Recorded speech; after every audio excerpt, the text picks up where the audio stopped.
Hi, and welcome back to Travelin Young. Today we're going to talk about Betalingsservice, e-Boks, and Mobilepay. It's Digital Denmark, Part 2.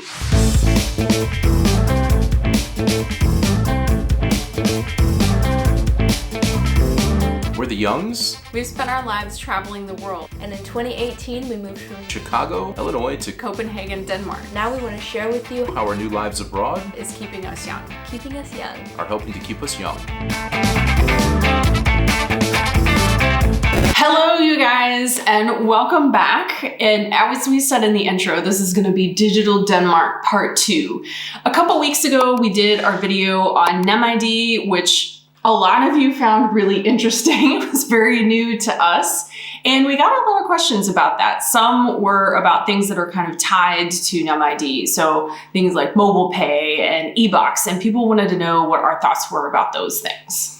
Yeah, and also welcome back to my sweatshirt and my hat. I feel like I haven't had this on in a while. Return. I mean, I was on TV and everything, Yeah. and I cleaned up and didn't wear this. No. But just a note, by the way, on my jacket on the TV show on TV2, I had a little lapel pin, which was my Washington Nationals championship pin. So Easter egg. just Easter egg for you. I definitely represented, just not in a full sweatshirt. But we thought it'd be interesting to talk about this, as Miranda said, because people said, hey, we didn't talk about certain parts of it. One thing about NemID we didn't mention because we were so focused on the security part of NemID. We didn't mention the fact that it can actually be used for digital signatures and other things like that, which is also very cool. I've yet to buy a house, but when I get around to it, it'll be very, very handy instead of having to handwrite basically 7,000 documents with my signature.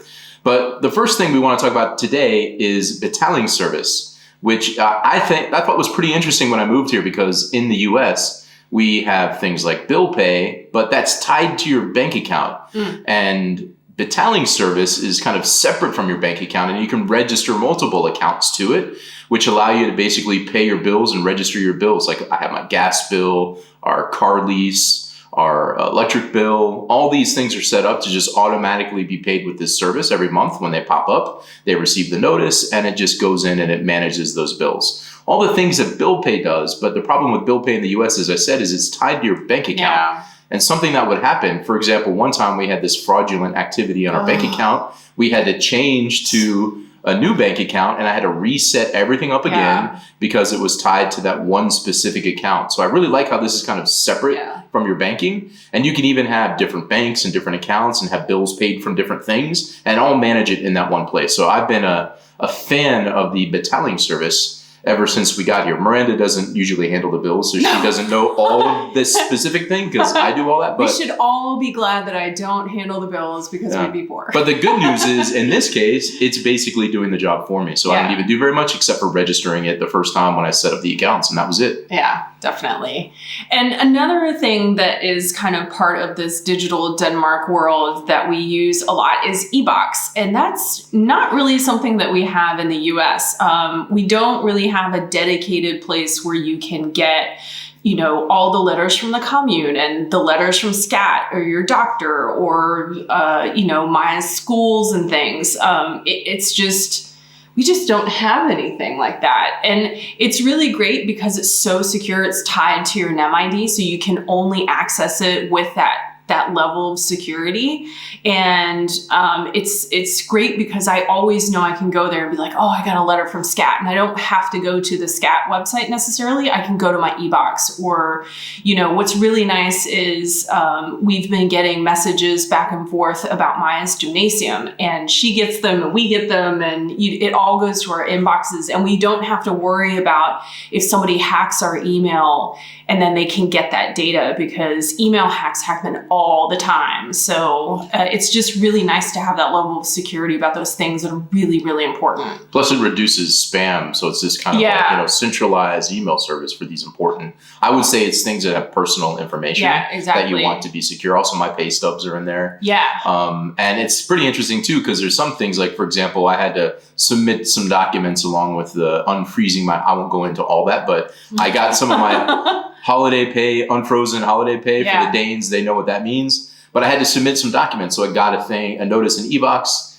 and I was able to actually submit the additional documents I needed to provide to them all through e-Boks. Yeah. Now, if I contrast that to the US, when I get some kind of message from my financial advisor, they send me an email, and then I have to log into their own secure system to see the email, read it. Completely different than what happens with any of my other accounts. And bank statements and things often still just come in the mail. So it also reduces paper and mail, and it's more secure than something sitting in my mailbox. It's something I might be able to somehow swipe. Although here the mailboxes tend to be locked, but that's not the case in the US. In a lot of places, you can just go up to somebody's mailbox. You just take it out. I mean, and actually one quick point is because I think this is a side note, we just get so much less mail here. Oh my gosh, the so amount much. of paper no junk mail. Oh my God, we got so much junk mail back in the US. And like Josh was saying, it's so nice to be able to have a dedicated place where you're not trying to sift through all these stupid spam mails that you get. You know that when you go near e-Boks, it is going to be those key documents that you need to have access to quickly. Yeah, and I've had to go back and re-reference them as well, and it's all just there. Yeah, especially because all of our immigration stuff goes into our e-Boks, so it's really nice, and then you don't lose it. So I'm definitely a fan of e-Boks. It's been a benefit to us for sure, I think.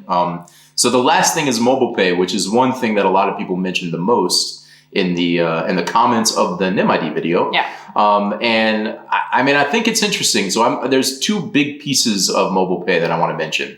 The first is the way that you can easily give money to a friend. So if I go with my friend Thomas, who's been in a lot of videos with us, and have a drink with him, he pays for the drink, and then he says, "Hey, Josh, that was 15 krona, and I can just transfer 15 krona to him. Super easy on Mobilepay." That's handy for sure. And it's tied to your mobile phone, which also makes it a little bit easier. But the same thing basically exists in the US. It's just a slightly different system, but it's called Venmo. And to me, that wasn't all that groundbreaking when I moved here because I'd used Venmo before. Now it's entirely possible that Mobilepay was out before Venmo. Possibly, but by the time I came here, Venmo had been around, and I'd used it for that exact same thing before. This is cool. Giving money to a friend because they pay for dinner or something like that. So that part of Mobilepay to me wasn't a big change. It just wasn't that big of a deal.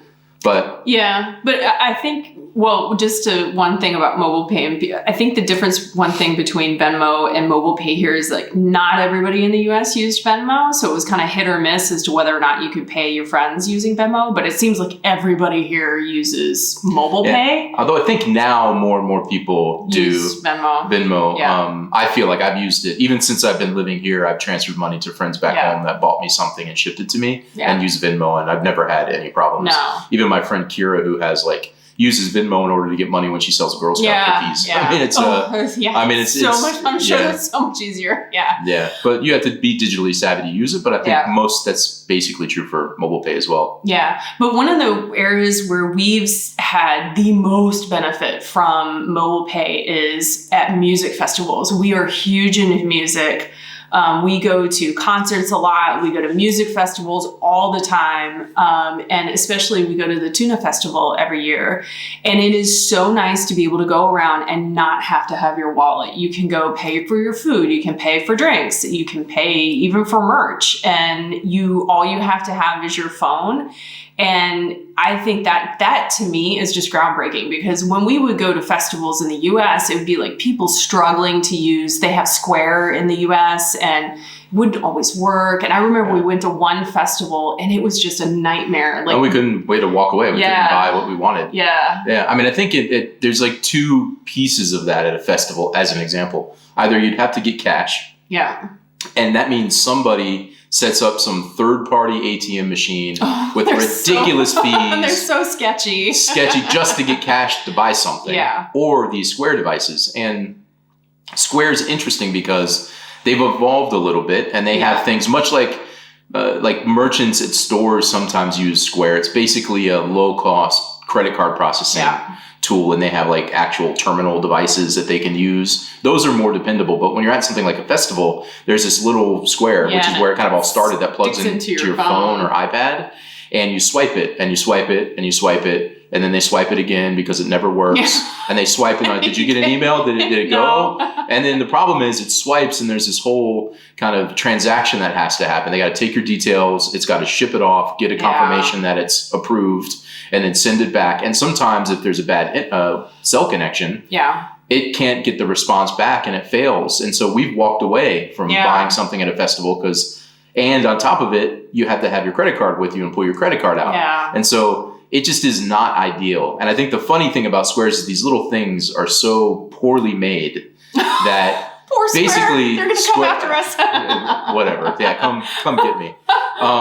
The problem is they know that they're so poorly made that it's cheaper for them to just send a merchant a bunch of them or extra ones than to produce it nicer, better, or to replace or to fix it. So they basically acknowledge that they're so poorly made that they send you a couple and then they just replace it. They don't repair it. And it's because it just breaks all. It's just, it's the worst. Yeah. And so the first festival tuna that we went to here, it was just awesome because we're like, what, this stuff works. What is this brand new world we're in? And I think it's interesting, the idea of also like, you know, it's up to you as the consumer. Like the merchant doesn't have to worry about having some piece of equipment to work. Yeah. You know, you're kind of the one. You're buying it. You make it work on your phone. Yeah. And I kind of think that's a good logical way as well, because if not, the merchant might just lose out and then they can't process anybody's.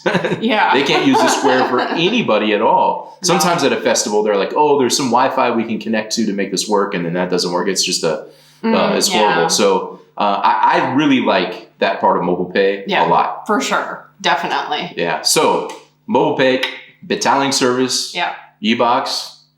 There you go. But before we go today, it's actually Tuesday. It is. So we need to do Try It On Tuesday. And right now, as you can tell, this is not our home. No. This is not a hidden corner of our house that we've never shown you before. This is far too modern. Yeah. Yeah, I don't have a huge clock like that. Yeah. We're actually in a hotel because your suggestion was to have us come to Moon for the first trip we take after things get lifted. So we're in Moon right now. Yeah. By the time you see this, we'll be back home again. We'll be back home. But at this moment, while we're recording it, we're in Moon, and we're going to do Try It On Tuesday here in Moon. Also, it's also because it's Great Prayer Day weekend. Yes. So I'm going to say that. Last hint. Yep. Let's go to Try It On Tuesday.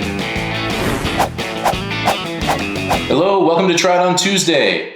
So this is Great Prayer Day weekend. Yes. And one of our viewers, Amanda, sent us an email and suggested that we try these. I'll let Miranda describe them in a moment. But thank you, Amanda, and thank you, Bo, to her boyfriend that made the suggestion. We appreciate you guys watching and giving us ideas on what to try. Yes. And so these are the very famous vebola that you were supposed to eat on Great Prayer Day. And the story is that I heard is that when the law passed, it said no work could be done on the Friday, including the bakeries. So on Thursdays, they would create all of these bread rolls. I can't speak today. Bread rolls. And so that you could eat them on Friday. And that's why they're so popular. Yeah, I know that it's not super exotic necessarily, like random alcohol and stuff, but we went to a bakery and got these and we thought it'd be fun as we're here on Great Prayer Day weekend. And I love bread. I love... You're Oprah. I'm Oprah. I love bread. Yes. I like all things baked with butter. So give these a try. Here we go. Cheers. There's like a sweetness to it. A little sweet. It's not a ton, but... Well, I think they just have the cardamom in it. Wow. Super good. Mm-hmm. I feel I should say that every time I eat something. Well, I mean, we do like food. That's true. And unless I like it's lacquered, so... Yeah, that's not... It's not lacquered flavored bread, so we like it. And we got a special... I'm not going to give it away. Future Try It On Tuesday. Today, that we will lacquerids related. Yes. I'm not looking forward to that. I'm slightly terrified, but... All right. Well, thank you, Amanda. Yes. And Bo for watching. This is super good. I'm going to eat the rest of this after I turn the camera off. And let's get back to the show. Thanks. Try It On Tuesday. Welcome back from Try It On Tuesday. Another one. I know, but I'm a bit disappointed because there was no alcohol. And it's been a while since we've had an alcohol Try It On Tuesday. Yes, but the first day that we were here, we stopped in at this super cute little shop that had a ton of different liqueurs. They had Kirspe, they had mead, they had all these different things, and we totally cleaned them out. So I think we may have to have an appearance from one of the things that we bought. Yeah, that's quite possible. Yeah. Stay tuned because that is going to appear on one of the 2 episodes about our trip to Moon here during Great Parrot Day weekend. It's been beautiful. I don't know which one's going to air first because we're still here experiencing the trip. But it will be 2 parts. One will be the honey store, where we're staying here and stay. Yeah. We're going to visit a beautiful church tomorrow that has amazing frescoes. That's going to be part of all one. kinds of stuff, And the second one is going to be all from the cliffs. Yes. Which is super special because earlier today we spent the day with the director of the Geo Center who walked us around the cliffs and taught us so much stuff. It's so amazing. It was amazing. So I'm not sure which one's going to air next. So stay tuned and find out. One will be this Friday. And then the next one will be the following Friday. 2 parts from Moon. Such a great place. Thanks for the suggestion. And, I don't know. It sounded so final, I guess, but I didn't mean it to be final. Yeah, it's been a very long day of walking up and down stairs. There was a lot of walking today. Yeah. I'm not in shape for that, but it was a ton of fun. No. Let's wrap with that, and we'll say goodbye. Thank you for joining us again. We'll see you later. Bye. Oh, am I supposed to? No, I'm just Are you waiting breathing. for me? No. Just gonna make sure I don't have another burp in me because I don't want to do that again halfway through or something.